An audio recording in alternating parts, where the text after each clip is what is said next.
खुलुमबाय लोगोफोर एक्चुअली उन्दुनाय सिखारनाया लेट जादों दे ओमफ्राय सिखारनाया बारा गोबाव जायाखै दिनैसो एसे उन्दुनाया फुरा जादों बायदि मोनदों आरोखि आं मैया क'क्राझाराव थांदोंमोन क'क्राझाराव थांनानै जों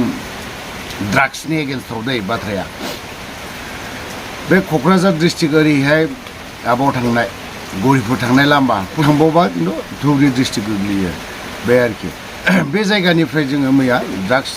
फानग्रा मुस्लिम सेंग्रा यां ना बे मानसिखौ हमनानै लाबोदों स्क्रिनाव होगासिनो दङ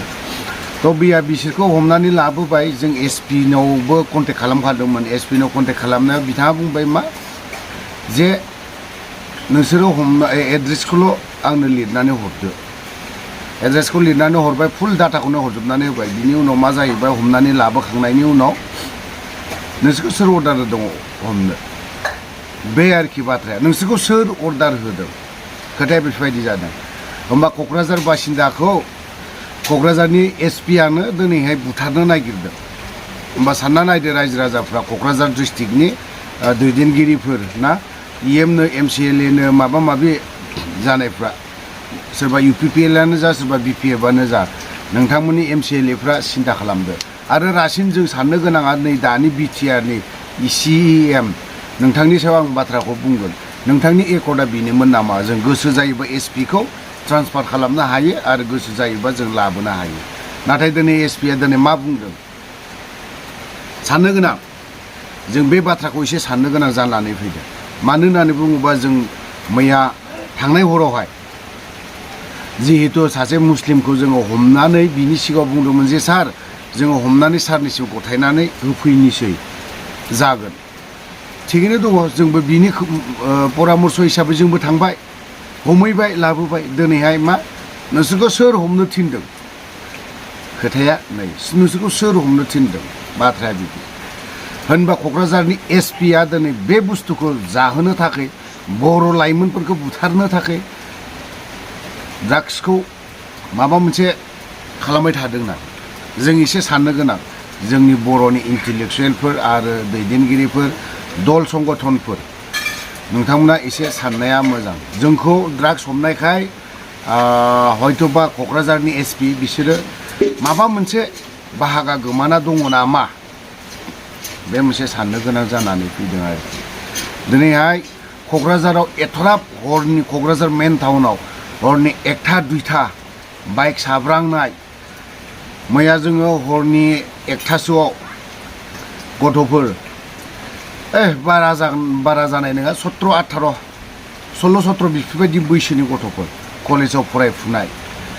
ओरैबायदि बाइक साब्रांनाय बिसोरो मा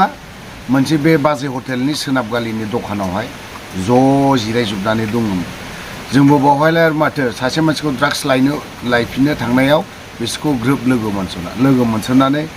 खानाय गोलाव नुनायखाय हादलाजोबनानै हरा सिदा बाथ्रा ओमफ्राय बिसोरो गथ'फ्रा जों ड्राग्स लाया जों माने अखा हानायखौ थादोंमोन बेफोरबायदि बुजायनानै थिनहरा ओंखायनो पेरेन्टसफोर न'खरनि गार्जेनफोर सोरनिबा गथ'फ्रा दिनै गोजान गोजाननिफ्राय फैनानै लेखा फरायनो थाफैयो क'क्राझार टाउनाव गाइड थाल लायाबा नोजोर हो बिनि उनावहाय गथ'फोरखौ एसे नायबानो जाबाय नङाब्ला नोंनि गथ'आ बा सोरनिबा गथ'आ ड्राग्स एडिक्टेड जानानै गावनि बिमा बिफाफोरखौ दाख्रायहैनायनि अनगायै जेबो गैया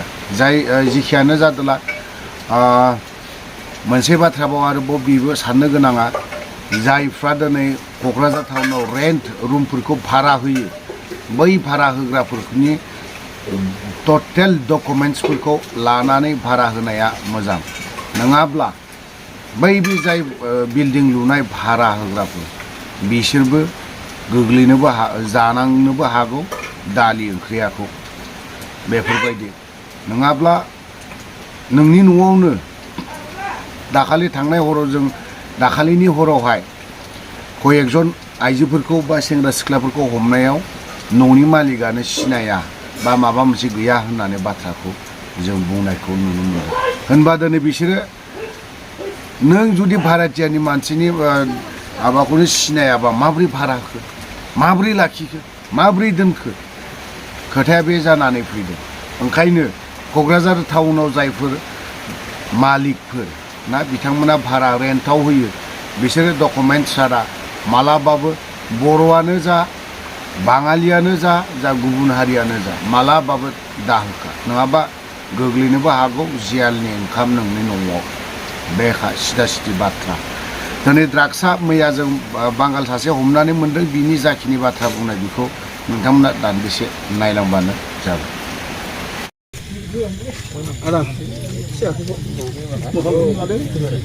সিধা সা সিধা সা সিধা সা সিধা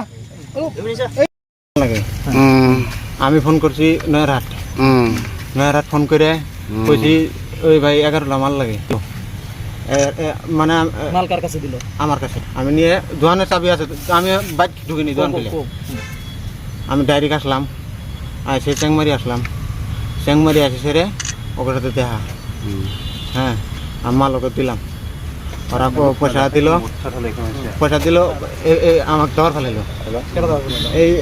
কেরামেন মালটা যে দিলা কয়দিন ধরে মাল দাও 6 মাস ধরে মাল দাও মাল মোটামুটি 6 মাস না ধরো 3-4 মাস হয়েছে অবশ্য কিন্তু আমি খাই আর আবার ওই আমি দেওয়া কারণ আমার কাছে অভাব পয়সা নাই আমি ওই যে অনুফোন করি ওরা এসে দেয় এবার তুমি তো দেহ আঙ্গ বাড়ি ঘর কিবা কাহা তুমি তো দেহ ভাঙ্গাচুরা বাড়ি ঘর আমরা ওই মানুষটা তুমি ডাকলে আসবো ডাক দাও মাল আরো লাগে ওই তো মোবাইলে ফোন করে কোছে মাল আরো লাগে তুই নিয়ে কিন্তু কয়টা বাজছে হ্যাঁ বেশি বাজে নাই 9টা বাজে 8টা বাজে আমি তোমার সামনে একবার ফোন করি কোছে মাল লাগে আমার মোবাইলে তোমরা সবাই শুনবা আমার কথা বিশ্বাস করে আমি তুমি দিছো সে রেগুলারে দিতাছ সিরিগুলো ফোন করছে আমি আছি সে রেগুলার কি কয় আজকে তো 11টা মাল দিছি তাহলে মিছে কথা কও শোনো কা আমি তো এই মাই খাবার আছে মিছে কথাটা কেন কও সত্য কথা কই দিল আমি সবই বুঝা পাই না তুমি শুনো তুমি বসো আমার অল্প লাগলে শোনো আমার কথা তুমি সত্যি কথাই কও না তোমার কি বসতো